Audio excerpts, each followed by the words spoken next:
Les tricheries de l'amour et l'abus du sexe. Je propose 2 règles capitales. Lutter contre l'abus du mot amour, lutter contre l'abus du sexe. La lucidité étant une condition de la possession de soi, vous augmenterez beaucoup l'une et l'autre. 1. En ne mettant pas l'amour là où il n'a que faire. 2. En ne mettant pas le sexe là où il n'a que faire. Ces 2 propositions vont à l'encontre de notre époque qui fait un suremploi du mot amour, et met du sexe partout. Mais un homme qui a le souci de sa dignité et de sa liberté intime use de son époque comme de tout en ce monde, il choisit. Il prend de son époque ce qui le hausse, et en rejette ce qui l'abaisserait. Il est contemporain, mais avec précaution et distance.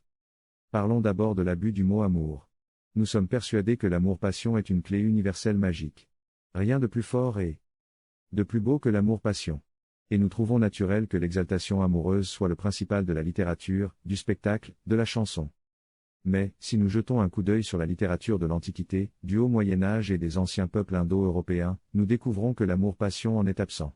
Notre état d'esprit est donc particulier. Il n'appartient pas à l'essence de l'homme, mais à un moment de la culture. Il aura sans doute une fin, puisqu'il a eu un commencement.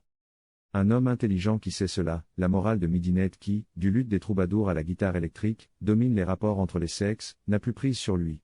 La bouillie pour les chats cesse d'être sa nourriture de base. Il se porte déjà mieux. Le monde antique n'ignorait pas la passion amoureuse. Mais il la tenait pour une démence, une infirmité, la cause de toutes sortes de désordres et d'imbécilité. Les femmes sont plus sujettes à cette maladie qui a frappé Médée, Phèdre, Didon. Les jeunes filles d'Euripide priaient les dieux d'en être protégées. Bien entendu, une jolie et bonne épouse agrémente l'existence. Aristote admet qu'il y a des relations conjugales presque aussi toniques que la camaraderie. Mais l'affaire sérieuse, c'est l'amitié virile. Quand nous décidons de devenir amis, nous prêtons le plus grand de tous les serments. Pour les juristes byzantins et romains, l'adoption de fraternité engage une fidélité au-dessus de celle des amants ou des époux. La vie intense n'est pas dans les histoires d'amour. Elle est dans les rapports cordiaux au travail, au combat, au sport, dans la cité. Sommes-nous, au fond, si différents ? Pour quantité d'hommes, le grand jeu n'est pas dans ce lit de l'épouse ou des maîtresses, mais dans les camaraderies de guerre, de travail, d'action sociale ou de stade.